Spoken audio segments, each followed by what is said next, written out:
What's going on, guys? Andrew Piluk Hockey here, back with another video. Now, I didn't expect to be recording today because I have a lot prepared for today already, so expect more videos, but another day, another head coach fired. Todd McLellan is fired by the Edmonton Oilers. I posted a video early this morning, not technically, really early this morning at like 2 in the morning when Mike Yeo was fired by the St. Louis Blues, and now we see another head coach fired, hours later, and this is wild because it's not just a firing, it's also a hiring of Ken Hitchcock to take over on the Edmonton Oilers bench as head coach. And I mean, I like Ken Hitchcock. Apparently he's coming out of retirement again because he had said he was done already. So we're going to have to see how this works out, but Ken Hitchcock is kind of a slower paced coach. Now, if you've watched Ken Hitchcock before, of course he's got a pretty decent track record. He is a good coach. Like, let's not just sit here and act like he's not.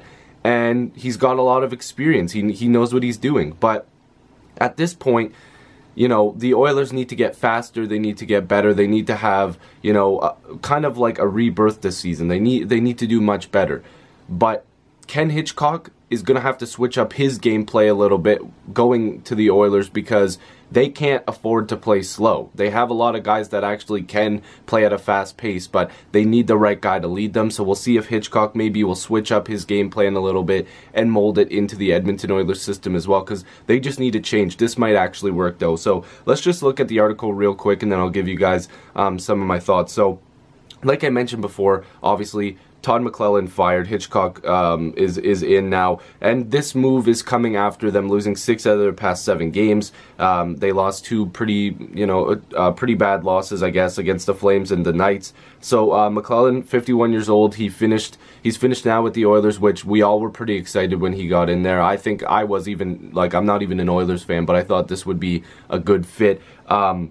He had a record of 123, 119, and 24 in 266 games over 3+ years with the Oilers. Now, they only had one postseason run with McLellan as coach in the 16-17 season, and that's probably not a good idea or not a good thing because the Oilers have Connor McDavid and Leon Draisaitl and some pretty significant talent that they probably could have done better with. But this team hasn't been coached well. Their GM should be next in my eyes. They honestly might have to rebuild quickly around McDavid, and that might even mean sacrificing Draisaitl to get extra pieces. Now, people may not agree with me, but this Oilers team needs a boost. Hopefully this coaching thing works, but they need to make some moves. They need to. Chiarelli might have to be next. So yeah, McLellan was hired in 2015. And he was with the Sharks before, very successful there. He had 6 playoff appearances and 3 division titles with the Sharks. So it just didn't work out with the Edmonton Oilers. Now, here is my theory. So last night when the Blues made that move, a lot of people, including myself, were suggesting that maybe they would be looking into the pool of coaches that have already been fired. I believe, what is this, the 4th coach to be fired this season.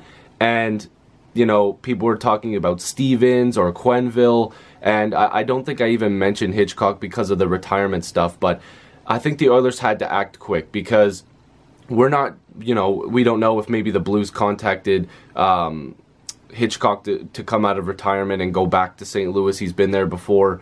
And maybe the Oilers were like, okay, we need to act quick. Maybe Quenneville's not interested in this position. Let's just get Hitchcock in as fast as possible, because he obviously was already having conversations with them before, obviously, the firing happened. They had to at least get an idea if he was willing to come out of retirement to accept this, head coaching gig. So I'm just checking Twitter, and it doesn't look like really anything has changed, although Mark Spector has just tweeted from Sportsnet that Hitchcock will be behind the bench for the Oilers tonight in San Jose. So this move has been in motion probably for a couple weeks, and a lot of people probably don't understand what I mean by that, but literally it means that they probably knew there was going to be a move here. There was going to be a firing happening, because if he's already ready to go tonight, he's already drawn up a game plan and everything. So this is wild. Hitchcock's going to have to switch up his style too, and that's going to be tough. But again, I'm just quickly checking Twitter here, but it doesn't look like any big news is after this as well. Yeah, we're just going to have to see how Ken Hitchcock is going to be able to deal with Connor McDavid and the speed that he has. So, also, here's another tweet. I'm just getting updates here. Pierre LeBrun just said, Ken Hitchcock still had a few years left on his Dallas Stars contract as a consultant, but the Stars granted the Oilers permission to speak with him, obviously, before the hire. So, this is wild. I'm going to get off the phone. I'm going to upload this video. And what do you guys think about the firing? Let me know down below. Is another coach going to get fired? It seems like everybody's getting fired this year. So if you're new, make sure you subscribe. Love to have more hockey conversations with you. Join the squad. Let's get to 4,000 subscribers. I'll see you guys in the next video or stream. Make sure to click that notification bell. Peace.